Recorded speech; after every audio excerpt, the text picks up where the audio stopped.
Well, a second woman has come forward saying that Joe Biden made her uncomfortable with unwanted touching. In an interview with the Hartford Courant, former Democratic congressional aide Amy Lapos says Biden grabbed her by the head in 2009, put his hand around her neck, and pulled in to rub noses with her. And while she says the encounter was not sexual, she did think the vice president was going to kiss her. In a statement provided to CBS News, Lapos says that she spoke out because she, quote, was disappointed with the way that her party treated the other woman, accusing Biden of inappropriate touching. Last week, former Nevada Assemblywoman Lucy Flores said that Biden kissed the back of her head and smelled her hair before a 2014 campaign event. Our Capitol Hill team caught up with a few senators to get their thoughts on the accusations against Joe Biden. Of course he has. Of course he has to respond to it and take it seriously and respectfully. I think he's done that. I think he should continue to. These are serious charges, and they should be taken seriously. I think it goes to show that the times are changing and people's expectations of behavior are also changing, and I say that's to the good. Joe Biden is not a sexual predator. The president, however, is, and we should recognize the differences. I think that we need to be aware that one shouldn't invade other people's space. You know, that is a message that I think Joe Biden should take. Just because you're accused of something doesn't mean you're guilty of it. This is America, and you do have a right to due process. On the other hand, this is no country for creepy old men, and it needs to stop. Well, joining me now from Washington is White House columnist for The Hill, Niall Stanage. So, Niall, how are Biden and his supporters responding to this latest round of inappropriate behavior? They've been putting out statements from women who know Joe Biden well and who are defending him. Some of those women are very high profile, like, for example, Susan Rice, who was U.S. ambassador to the United Nations under President Obama. Some less well known publicly, but people who have worked behind the scenes with Biden. Now, at the same time, his team are trying to be respectful of the stories of the women who have come forward. It's politically a difficult needle to thread, and it's obviously by its nature a very sensitive issue. You mentioned how sensitive this is. We've seen the public's view of how men treat women really evolve over the past few years, especially within the Democratic Party following the sexual assault allegations against President Trump after Supreme Court Justice Brett Kavanaugh. Is this something Joe Biden can recover from if he does run for the Democratic primary? He can recover from it, but it's still a problem. And if there are either more numerous or graver allegations that come out, I think that makes it much more problematic for him. Right now, it seems that he can shield himself to some extent by the pledge that his intentions were not harmful or malevolent. And as I say, he has a number of women backing him up in that regard.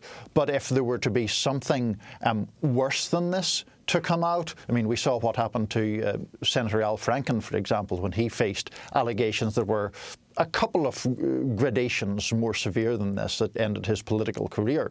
So I don't think that Vice President Biden could survive something like that. I want to move on and ask you, a lot of fundraising numbers out today. You know, the start of April marked the end of the first quarter of fundraising for 2020 candidates. We've heard from 3 candidates about their fundraising totals so far. Bernie Sanders leading the pack. He's got $18 million raised since he launched his campaign.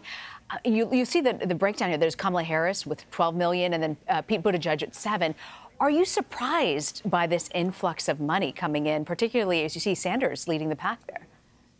I'm not especially surprised because to me it speaks to how energized the Democratic base is, how desperate they are to find someone who can defeat President Trump.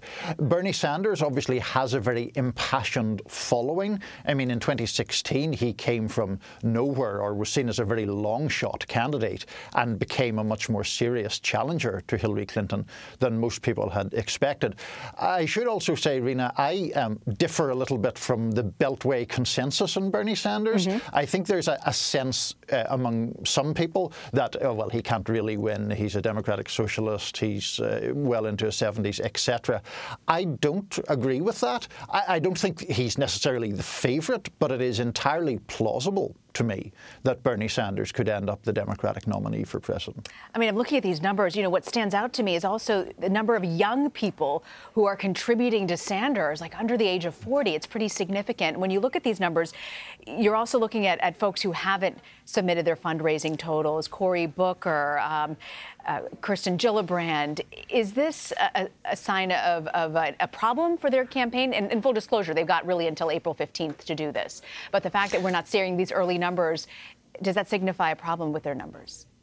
It can do. I mean, the whole strategy of how you release fundraising numbers is its own little subset of campaign strategy. We know that Senator Elizabeth Warren is having some difficulty with fundraising. She has sworn off particular types of fundraisers, but also more generally hasn't, frankly, sparked the kind of excitement that many people, including myself, thought that she would. So her team has tried to manage expectations around that issue a little bit, but it is something that is an initial test of strength. It's not determinative. I mean, people can win with less money than other candidates, but it is an initial metric that people do take as evidence of enthusiasm or the lack of enthusiasm. Now, before you go, I want to ask you, President Trump says that he'll push off his plan to overhaul the nation's healthcare system until after 2020. We know healthcare consistently is polled as a top issue for Democrats. How do you think that's factoring into the issue, this decision by the president? Republicans were very unhappy whenever the president put healthcare in the centre of the political arena, and did so only days after the summary of the Mueller report, a fairly favourable story for him, came out. Republicans did not want to fight the 2020 election on healthcare. They think it was a major reason why they lost the House in the 2018 midterm elections. The politics of this issue, Rena, are just horrible for Republicans. If you were to strike down the Affordable Care Act with no plan to replace it, you'd be looking at disrupting health insurance for millions and millions of people. And literally, you could have life and death consequences for people facing serious medical issues who could perhaps get their insurance taken away. Nobody with any sense in the Republican Party wants to run in that kind of on that kind of landscape. Yeah, and you just see midterms and how that did for Republicans as well around this issue. Niall Stanage, so grateful you could join us. Always good, Rena. Take care.